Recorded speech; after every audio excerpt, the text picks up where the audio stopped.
So, hi everyone. Welcome to what is the day today? We are officially just past halfway through TR month. This year we have 29 days in February, which I just learned the other day when I was looking at my calendar. So we have an extra day of celebrations, should you wish, or an extra day of exhaustion because we know that that's typically what TR month really looks like. Um, I have the privilege of, oh, I guess I should tell you who I am. My name is Lauren Cripps. I am serving as the interim executive director of the Canadian Therapeutic Recreation Association. Some of you I may have had the privilege of connecting with at various conferences along the way. I've been part of the organization for several years and served on the board prior to moving into this position in the fall. I have the pleasure of introducing Alexis Ashworth, who is also an Ontario practitioner. Um, and today, Alexis is going to introduce us to the use of plants and nature in your therapeutic approach, which is very cool. So, Alexis comes to us from Ottawa, Ontario, and she is experienced with leadership specifically focused on nature-based wellness. She also has worked in affordable housing in the finance sector, and she came to us asking if we had any interest in her facilitating this particular webinar. And what's so cool about it is that I know a lot of practitioners use horticulture-based interventions without necessarily understanding the methodology in which they are delivering or the ways in which they're connecting therapeutic benefits to what it is that they're doing. And I think some of that often comes out of many of us in school when we were learning. This was sort of one of the modalities that was presented to us as an option. And so we started using it without truly understanding the power and impact of it. And so I myself am most definitely the president of that particular group, have certainly engaged in various horticulture based interventions, but not fully appraised of the breadth and depth of what we can do and how we can really maximize the use of nature within the things that within the services that we support our clients in. And so my less than desirable intro without further ado, I will pass this over to Alexis to walk us through her expertise. So thank you so much, Alexis, for this. I am selfishly very excited to learn with you. That's great. And that was a really very good intro, Lauren. Thank you so much. I appreciate that. I hate hearing my bio just read. So maybe I did that deliberately. I don't know. Hi, everybody. Thank you so much for coming and for your interest in this topic. I wanted to start with a question, and I think, especially based on what Lauren just said, you probably have heard of horticultural therapy, but I have another question for you, which I'd love for you to put in the chat if you can. Do you have a formal horticultural therapy program happening in your workplace? Or are you practicing therapeutic horticulture yourself? So if you could put just a yes or no in the chat, I would love to have that information. Oh, certificate in HT right now. Yay. Yes. Okay. Typically, when I ask those two questions, most people have heard of horticultural therapy, but most people do not have a horticultural therapy program happening in their workplace in the spring and summer. Okay, great. We can talk more about that later, but typically horticultural therapy is really the most important in the winter months, in those long months where we're disconnected from nature. Okay. So actually, this is great. Maybe I'm preaching to the choir because it seems like a lot of you already have programs happening in your workplace, but some not formally. And as I said, that's unusual because there are very few horticultural therapists in Canada. We have 43 registered horticultural therapists in Canada and about 350 in the States. And I see a question already, so I can take that question if you'd like, Cindy. And we have another question from Nina. Or you're just putting your hand up to You might just be putting your hand up to answer the question. All right, I'm going to close my chat and continue. And if anyone has a question, just let Lauren know and she can interrupt me. Okay, so today we're going to be talking about why this is important, why, and especially at this particular moment in time, it's important, what horticultural therapy are and therapeutic horticulture. There's a bit of a distinction. We're going to talk about the populations that can benefit, what a program could look like HT in practice. We're going to talk about the 5 domains of wellness that it affects, and then finally the course and community that habitat that that Root in Nature offers. I worked for Habitat for 7.5 years, or actually 11 cumulative years. So a bit about me, you heard some of my bio, but I have a finance and not-for-profit leadership background. I was CEO of Habitat for Humanity for 11 years, cumulatively in 2 different cities. And but really my personal passion was always plants and gardening and nature. And so 3.5 years ago, when I was looking for a career change, I looked into horticultural therapy because I wanted to get closer to plants and nature. And sure enough, I found there was not enough of it happening across Canada. And I saw an opportunity to help expand and increase the scope of the field. And so that's when Root in Nature was born. And Root in Nature is an organization that strengthens human health by connecting people with plants and nature through therapeutic horticulture. And now we also serve as a training hub and professional growth platform for practitioners in the field. We actually started out as a company that provided therapeutic horticultural therapy services in person in Ottawa, and we were planning to expand out. And we did expand to Toronto. And as soon as we expanded to Toronto, I realized how few horticultural therapists there were. We were working at CAMH at the Center for Addiction and Mental Health, and the horticultural therapist who was working with us moved to BC, and I could not find a replacement. And meanwhile, the recreational therapists and the social workers at CAMH were saying, can you train us to continue this programming, because it's so effective and the people love it and we want to keep it going. So that pivoted us to creating an intro to therapeutic horticulture course and providing resources through our growth platform, which we'll talk later in the field. And now really our primary purpose is to support and uplift and enhance the impact of the therapeutic horticulture field. So why are we doing this now? Our brains are still wired to be in nature. This happens to be my husband and my first baby, but we still, evolutionarily, this urbanized world is very young, and our brains haven't caught up to being used to living indoors all the time in this kind of urban jungle. We're more used to what we have going on right now, modern life, which is staring at a laptop. People in allied health professions, maybe you're doing this a bit less than others, but most people are staring at screens, over caffeinated, and having what we call a green deficiency. And so what happens when our brains don't get what they need? It causes stress and anxiety, causes depression, fatigue, burnout, creative stagnation, which in a field like yours and ours is not okay. You need to be able to think creatively about how to serve clients and participants. And you see anger and aggression. And a nice kind of unintended consequence of what we do is that when people feel a greater sense of connection with nature, they also display more pro-environmental behaviors. So for us, this is especially important with youth. And I'll see my children a little bit throughout. I have a 7 and 5-year-old, and all of the younger generations have to stay really strongly connected to nature, or they won't care, about what's happening in the environment. And that's extremely important. And now we really see that as part of our mission.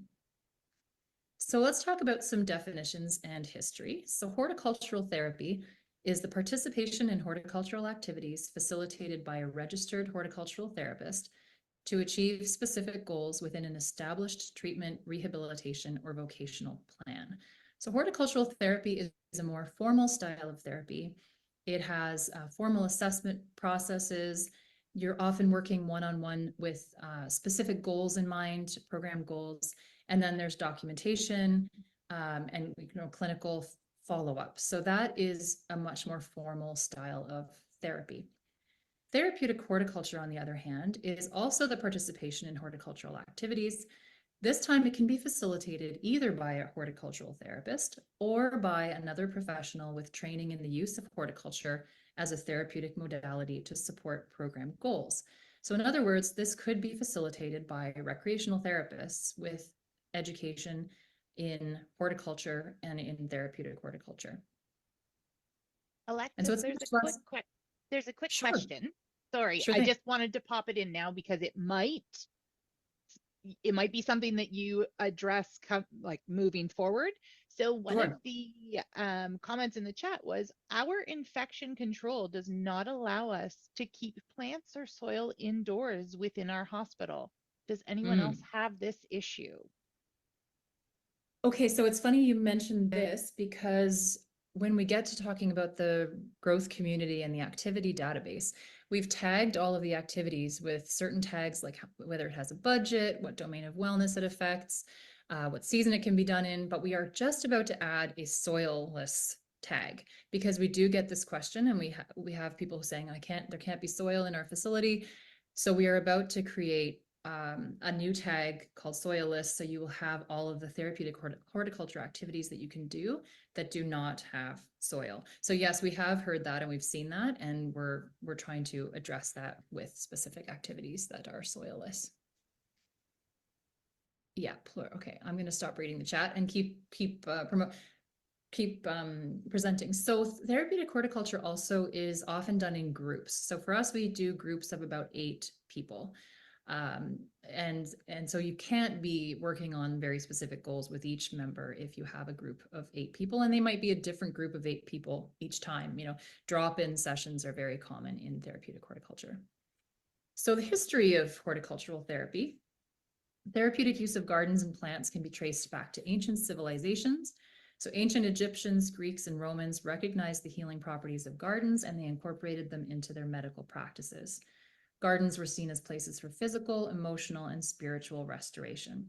During the Middle Ages, monastic gardens were used for therapeutic purposes, and they provided space for meditation, relaxation, and the cultivation of medicinal plants.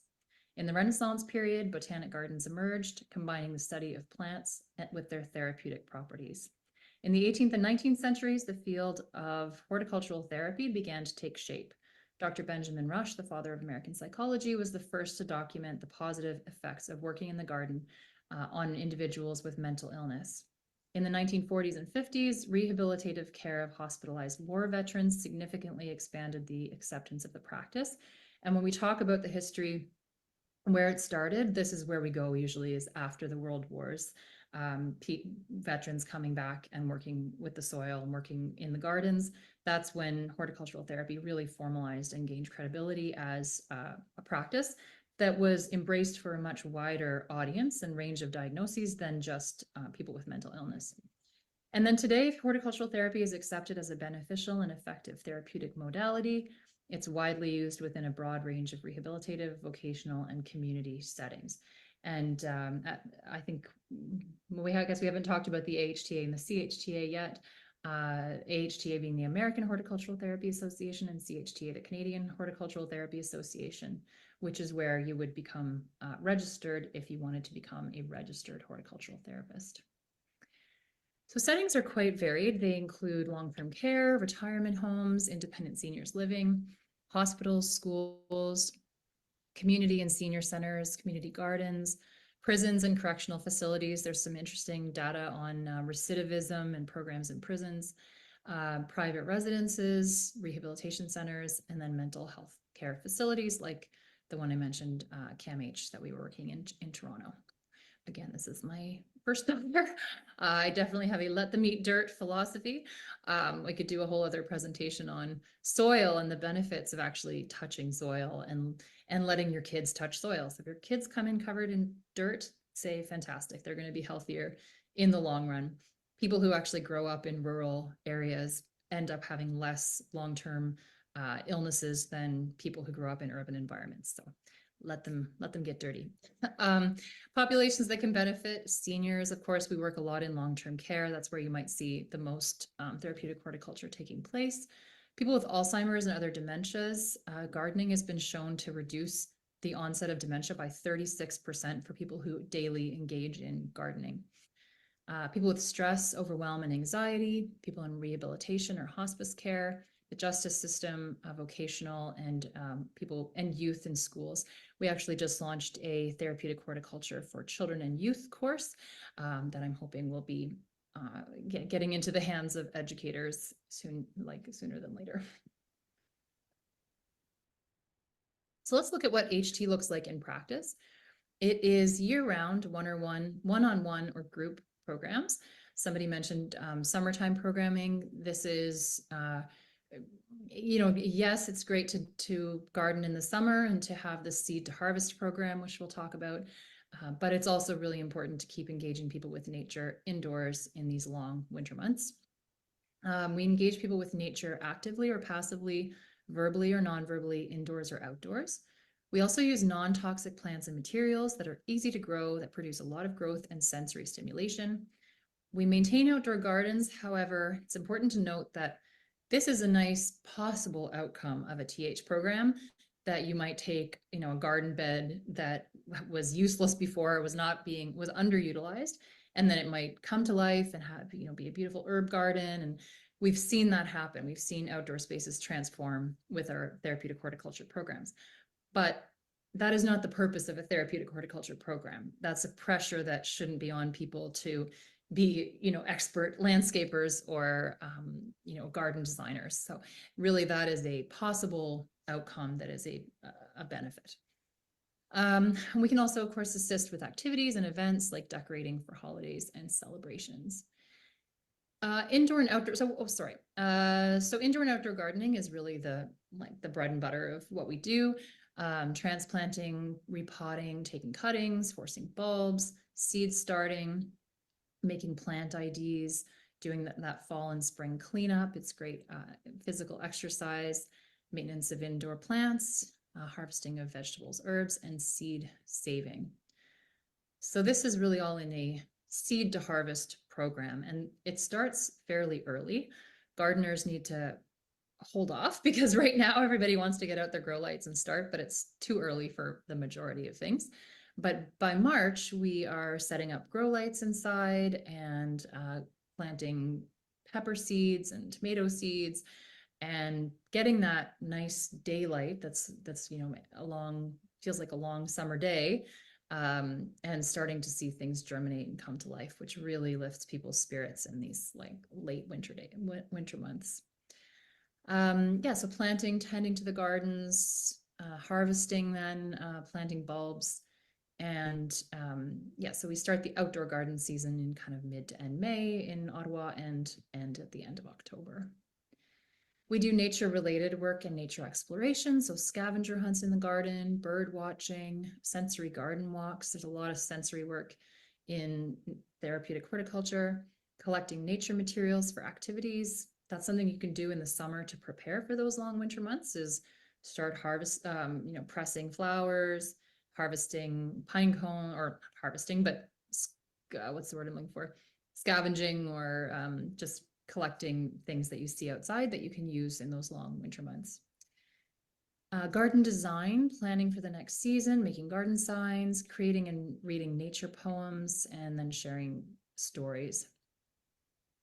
And botanical crafts, I'm not sure if you've ever seen a nature mandala before, but this is a beautiful nature mandala made by a participant in our therapeutic horticulture sessions. We dry herbs and flowers, we press them, we make nature mandalas, vision boards. We like to kind of encourage positive future thinking, and we do flower arranging, of course, which everybody loves. So let's look at some examples of therapeutic horticulture in practice. It can help children with developmental disabilities improve their social and communication skills, as well as their gross and fine motor skills. Activities might include planting and harvesting vegetables, creating garden art with natural materials, and sensory exploration through touching and smelling plants, like rubbing lamb's ear or smelling mint. And this is a practitioner on our team at Garden Club, which is a club for autistic youth. For adults with depression, TH, I'll call it TH for short, can be beneficial for adults with depression and anxiety. Activities might include growing and caring for plants to encourage feelings of responsibility and accomplishment, as well as mindfulness exercises that focus on being present in the moment, excuse me, and practicing self-care. For this population, we find that activities that focus on continuity can be very beneficial. So I'll give you an example of a 5-week TH program. So in week 1, we might amend the soil in the garden, sort through seeds, and play a root vegetable guessing game with photos of daikon radish, turnips, beets, and so on. In week 2, we might plant a variety of different radish seeds like watermelon radish, French breakfast radish, black Spanish radish, lots of different kinds of radishes, and make fun labels and paint sticks with paint sticks to label them, which is an opportunity to be hands-on in the garden, be creative, and talk about new beginnings. In week 3, we would check on the radish seedlings, water them, and plant some companion plants that grow well with radishes like lettuce, spinach, and carrots. Companion planting, if you're not familiar, is a gardening practice where different plant species are intentionally grown together for their mutual benefits. And so it involves selecting specific plants that have positive interactions with each other, like enhancing growth, deterring pests, improving soil fertility, or providing shade and support. And this may sound cheesy, but companion planting and teaching about companion planting can be a really great opportunity to talk about how we can all support one another and how each of us has strengths that can be beneficial to other people. In week 4, we might thin out the radish seeds and use it as a metaphor for a group discussion about letting go, weeding, and thinning out seeds can be really, really good therapeutic activities to kind of get rid of what you don't want, and do that symbolically through weeding or through thinning. And then in week 5, we would harvest the radishes and make a roasted radish soup and radish chips as a group, and then we would reflect on previous sessions and what participants learned. So as you can see, each week's activities kind of build on the last and provide continuity that can help provide a sense of accomplishment and fulfillment. Let's talk about therapeutic horticulture for seniors with dementia. It can help by improving cognitive functioning, reducing agitation and aggression, and promoting relaxation. Activities might include indoor gardening with houseplants, reminiscing about plants from their past, or sensory stimulation using herbs and flowers. And never underestimate the power of bringing in a tray of sensory plants. There have been many, many stories that have come out from participants that all started with smelling and reminiscing about a plant. And therapeutic horticulture for veterans with PTSD. This is actually a veteran practitioner on our team with the blue apron on, Kristen Topping, at the Women Warriors Healing Garden, which is a place for women identifying veterans in Ottawa. So with this population, TH can be beneficial by promoting relaxation, reducing stress, helping to manage symptoms like anger and anxiety, and providing an opportunity for physical activity and teamwork. Activities might include gardening for food to promote healthy eating habits, creating a peaceful garden space for relaxation, or sensory-rich activities like smelling herbs and flowers. And finally, therapeutic horticulture for addiction recovery. So it can be helpful by promoting mindfulness, reducing stress, and providing a sense of accomplishment. Activities might include growing plants or vegetables, cultivating mindfulness through mindful gardening and meditation, and engaging in therapeutic art activities with plant materials. And vitamin D absorption is another great benefit for people suffering from or recovering from addiction, because often they've been, up late at night and not getting outside during the day, not getting that natural vitamin D and sunshine. And so that's really a great benefit too. So these are just a few examples of how TH can be used to promote health and well-being with a variety of populations. I'm going to take a quick break if you want to get up and stretch or whatever. I can't see you anyway. I want you to look at these 6 plants and just check in with yourself. My guess is maybe you haven't checked in with yourself yet today, because a lot of people don't do that. But just take a minute and feel in your body what you're feeling like, and in your mind, and look at these plants and see which one you relate with the most or you feel the most like at this time. And if you want to share it in the chat, feel free. When I do this presentation in person, I give away free hats for people who actually share publicly what they're feeling like. But I'm hoping it's not the top left, and maybe it's the little seedling who's ready to learn and take on new things. Anybody want to share what they're feeling like? No, well, that's okay. You just check in with yourself, and hopefully, you know, you give yourself what you need. We have a whole segment on plant needs and people needs, and really what people need is very similar to what plants need. We need sunlight, we need water, we need the right nutrients, we need rest. So just remember to take care of yourself like we take care of our plants. Oh, someone shared. Didn't sleep well last night. Oh, I hear you. Bottom left. Okay.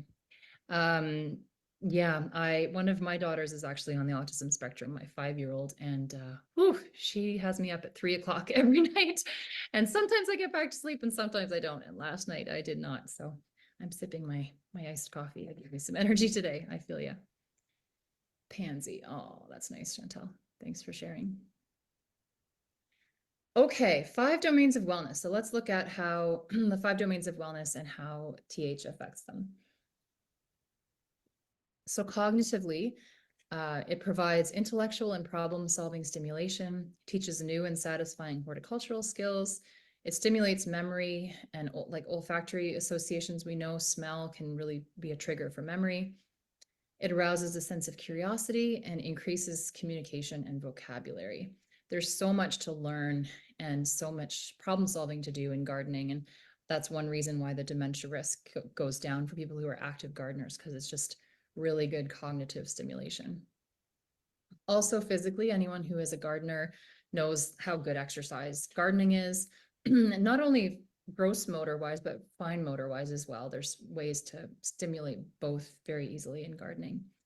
It enhances multisensory stimulation, supports cardiovascular health by reducing anxiety and stress, boosts the absorption and retention of vitamin D, as we talked about.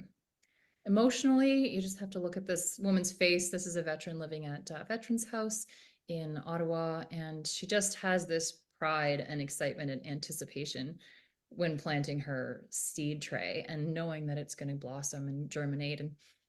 And yeah, so it really fosters a sense of purpose and confidence and worth. It provides a sense of pride and success with projects. It improves self-esteem and reduces depression, improves mood state and fosters emotional restoration, aids in the development of positive coping strategies, and provides opportunities for pleasure and relaxation. Socially, this is a big one. I think for therapeutic horticulture, this is one of the biggest benefits, is getting people out and interacting in a group setting, and interacting about something that they're often passionate about. Many older adults are very passionate about gardening and plants, and so they love to talk about them and love to do that with other people. So it strengthens social interaction, reduces isolation, and increases social connection, provides a sense of inclusion and belonging, and promotes positive interactions in a group setting. Creatively and spiritually, it stimulates imagination by engaging in creative exercises, like this one that we did at Copernicus Lodge in Toronto. Fosters gratitude and encourages positive future thoughts, connects to personal history, and supports the well-being of caregivers and care home staff members by providing an opportunity to alleviate stress and engage in a shared purpose. Now let's talk a bit about sensory plants. We'll start with the importance of using sensory plants. They're important because they provide a multisensory experience. They've been used to improve physical, cognitive, and emotional health. So for example, touching plants can improve fine motor skills and hand-eye coordination, and smelling or tasting plants can stimulate appetite and provide aromatherapy benefits. They promote storytelling and memory recall. So for example, we've heard senior clients smell a sprig of lavender and be taken back to their childhood, growing up on a farm, or children who smell oregano and then are reminded that it smells like their grandma's pasta sauce. It offers benefits through active and passive engagement. So for example, if someone's just sitting in a garden, they may be able to smell a lilac bush or see the large ornamental alliums or hear the birds. So they're not actually actively doing anything, but they are receiving passive sensory stimulation. It provides opportunities to connect with nature in a mindful and intentional way, which can be immensely grounding. It helps elicit positive emotional response from clients, leading to a greater sense of well-being and relaxation. It can improve fine motor skills through tactile activities like pinching, pruning, or transplanting, and can be used to improve visual and spatial perception, especially for people with sensory disabilities. So let's go through the senses and just talk about a few examples of things you could use to stimulate each particular sense. Smell, so you want to use fragrant plants that stimulate sense of smell, like lavender, hyacinth, lilacs, roses, or mock orange. For taste, you want to choose plants that can safely be consumed, like mint, tomatoes, berries, artichokes, chamomile, and carrots. For touch, this is lamb's ear, which has a really nice soft touch. Straw flowers are also an interesting tactile experience to touch, or moss for sure. Sound, you might wonder, how do you stimulate senses with sound using plants? But think of ornamental grasses. If you've ever sat beside ornamental grasses, the sound of them blowing in the wind makes a really relaxing therapeutic sound. Or bees and hummingbirds buzzing around a fuchsia plant, for example. And there are lots of examples for sight, obviously. Visually stimulating plants like coleus with strong contrasts of green and pink, or like dinner plate dahlias with large size and vibrant colors. So some tips for using sensory plants: try not to over-focus on one particular sense like smell, because this can be overwhelming for participants. So offer a variety of plants and stimulate, different senses in one session. Don't just focus on one sense. Ensure that there are sensory plants available for all seasons, so even if this means drying or preserving plants for cold months when outdoor gardening is not possible. Be intentional with where you place sensory plants so they can be accessed and enjoyed by all users. Consider other sensory possibilities in the garden, like water features, wind chimes, or hummingbird feeders. Think about, a good idea would be to talk to your participants about what they enjoy hearing and seeing in the garden, and kind of designing it that way. Think about the many ways you can use sensory plants, like herb guessing games, herbal teas, and potpourri to scavenger hunts, birdsong identification, and culinary activities, which are courses and community lead. Katie loves, she's a big foodie and loves the culinary side of TH. So you can make fresh garden salsa, lilac lemonade, or chimichurri sauce, for example.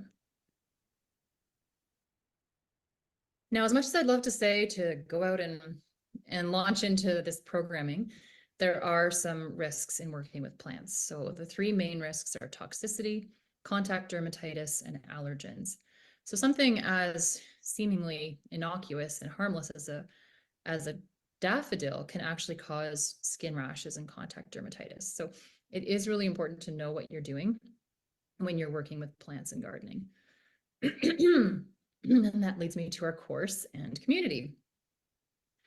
So we developed, as I mentioned, an Intro to Therapeutic Horticulture course. It has been CE pre-approved by NCTRC for 8 hours, and for PCCs with Therapeutic Recreation Ontario. So if you're looking for those CE hours, we've got you covered. It is a virtual self-paced course, and it provides an overview of the principles and practices of horticultural therapy. Our instructor is Katie McGilvery, who is our courses and community lead, and she is joined by 6 guest speaker experts in the field. It teaches how to facilitate, adapt, and evaluate therapeutic horticulture sessions, and it also provides a foundational horticulture and safety training. It also provides an excellent foundation for those who are interested in just enhancing their skill set, adding a therapy option, as Lauren was saying, or pursuing a career in the field. Our goal with this course is not that people will go on and become a registered horticultural therapist. The primary purpose of this intro course is to enhance your skill set and is to add a therapy option, add professional development.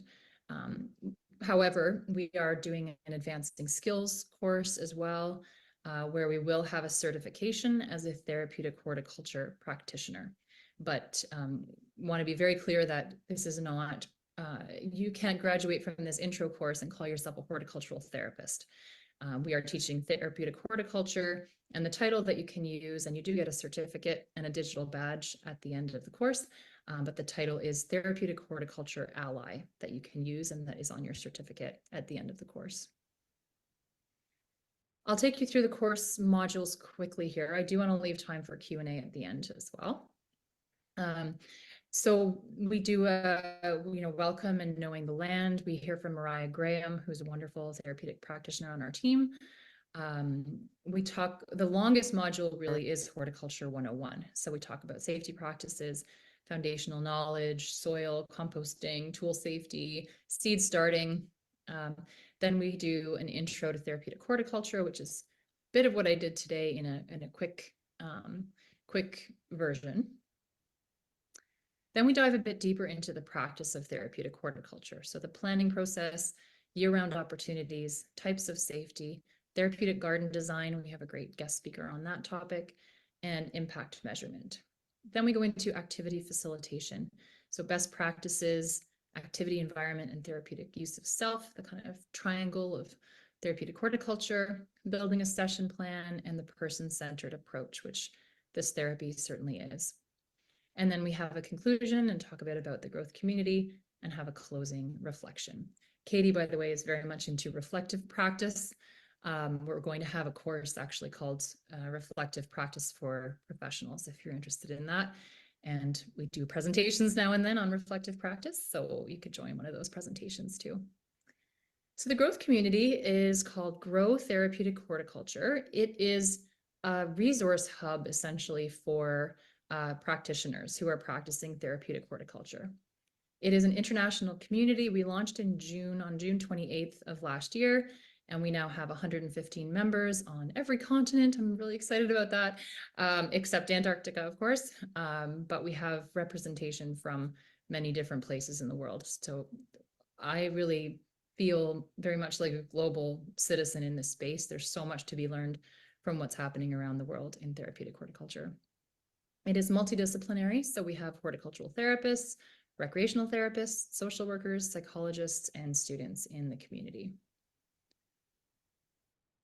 So what does it involve? What's part of the community? We have connection with other practitioners. It's kind of in a way like social media for therapeutic horticulture practitioners. So everybody has their own personal profile that links to their social media. There are chat forums and monthly calls. We have a very robust resource library. So we have intake forms, evaluation forms, visual cues. If we have time at the end, and if anyone's curious, I can pop over to the growth community and give you a bit of a behind the scenes tour. There's a sortable activity database, and this is really where the community, the growth community started. Our internal team was tracking activities, creating activities, and tagging them. And the database grew to 120 activities. And I thought, well, this could be useful to more people. So we opened it up and we essentially license out everything that we've developed. We give you a lot of resources in this space. So the activity database can be sorted by the following in the following ways. So you can find exactly the activity you're looking for the population you're working with. Whether you have a budget or no budget, what kind of domain of wellness you're looking to affect. So you can choose all of these tags. And as I mentioned earlier, we're going to be adding soil lists soon. Soil lists might come in April or May, because right now we're actively developing the advancing skills course. So, but could come sooner, And also ability to deliver virtually for people who do virtual sessions. We also have events and guest speakers. Actually, tonight in the growth community, we're hearing from Leslie Fleming, who is a very experienced, wonderful horticultural therapist in the US, and she's presenting on need to know developments in horticultural therapy. We also have it's $10 a month registration fee, 108 if you pay for the full year. It is priced in US dollars, I should warn you, as a Canadian organization, because we are international, we sell internationally, and actually most of the interest in the courses and community come from the US. So it's $10 a month US to be a member, but we do have a 7-day free trial. So if there's an event you want to come to, for example, you can just get a free trial, pop in and see if you like it, and there's no pressure to stay if you don't think it's a good fit. We have monthly connection calls with a registered horticultural therapist. So one of my goals in training recreational therapists and other allied health professionals was that we don't just kind of leave you hanging if you have questions. So every month we have a connection call. It's at 12:30 p.m. Eastern time, first Thursday of the month. And you can pop in and talk to a registered horticultural therapist, get support on, anything you're thinking of doing or any questions you have.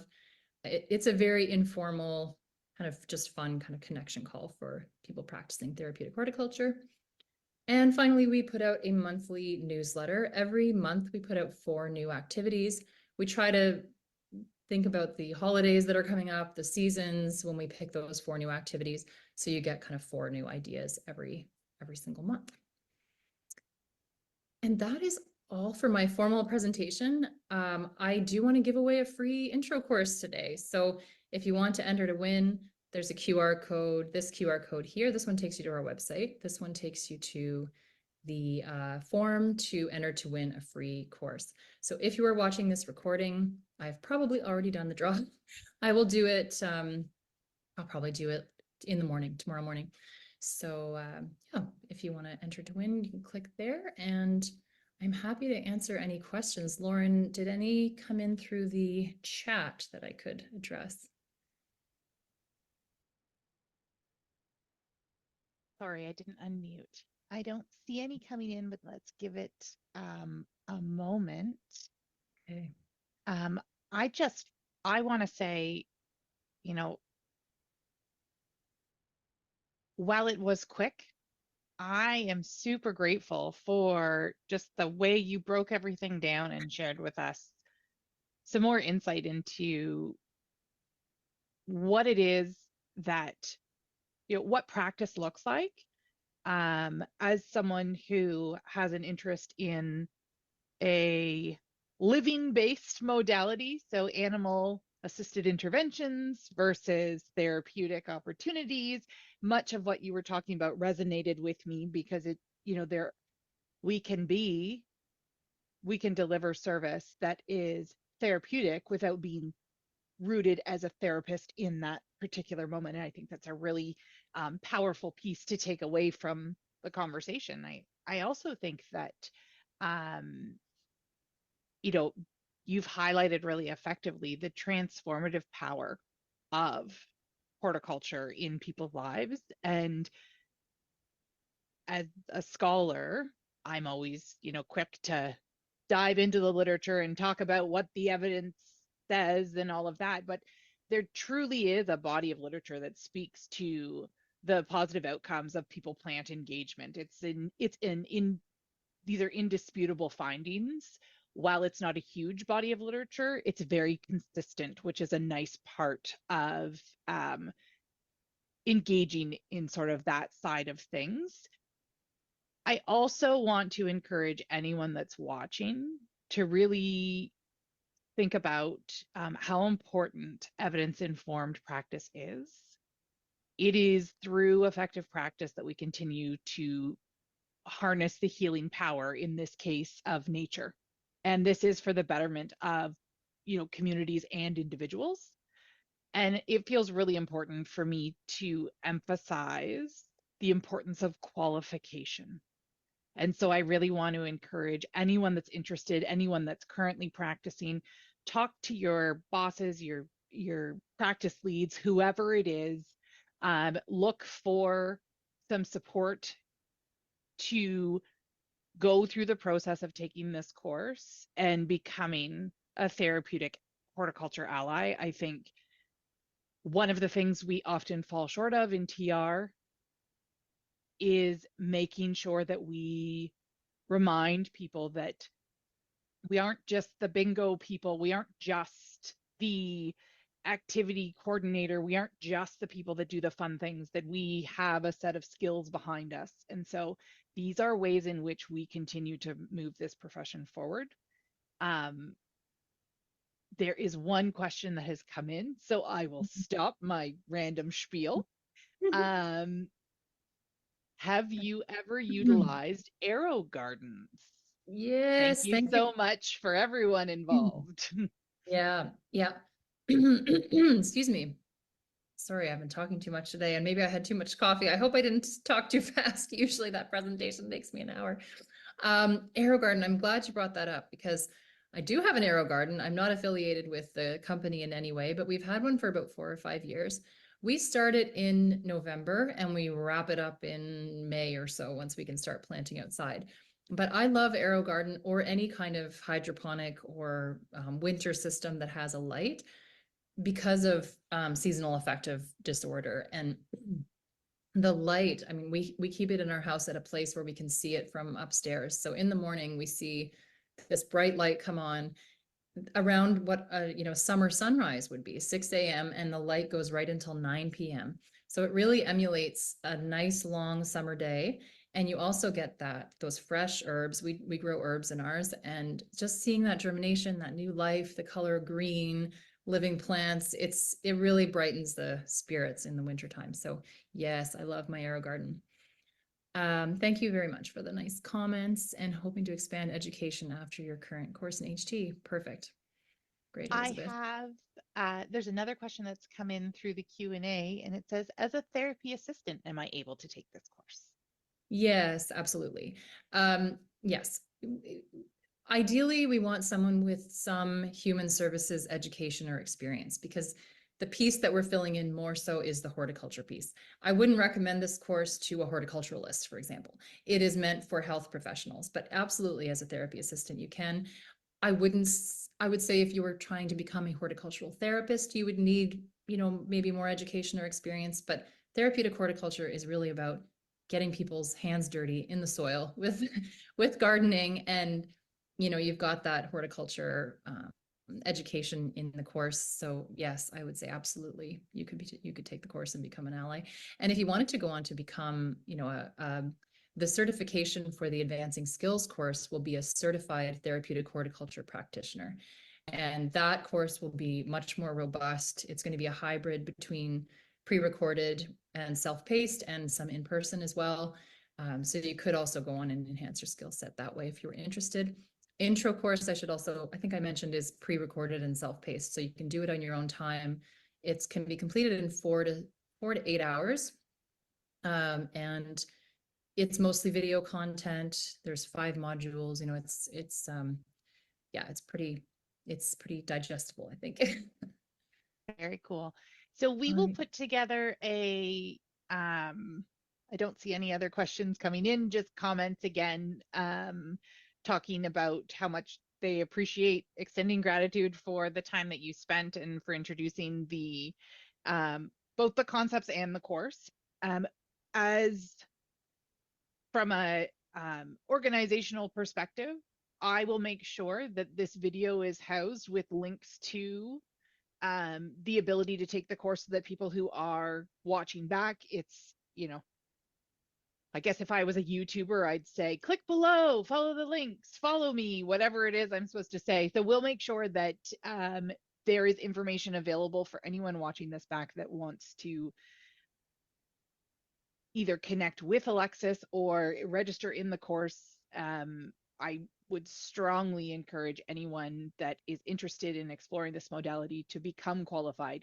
You are entering the field qualified to work with the people.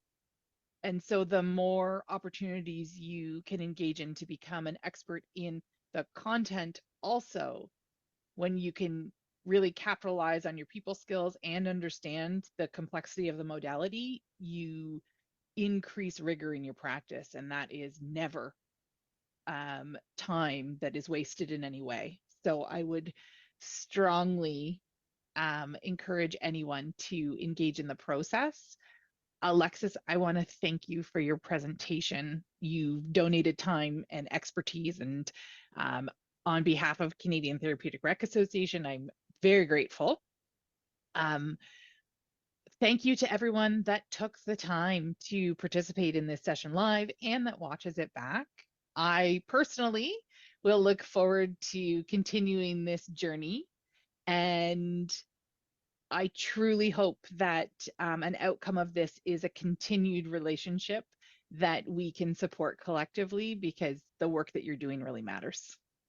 Thank you so much. And thank you for having me. And I also want to make a little plug for following us on Instagram, because we put out content there every second day, well, Monday, Wednesday, Friday, and we do put out tips and activity ideas and lots of education on there. So if you're watching this back or if you're watching it live, check us out on Instagram, because you'll get some freebies there, some free content.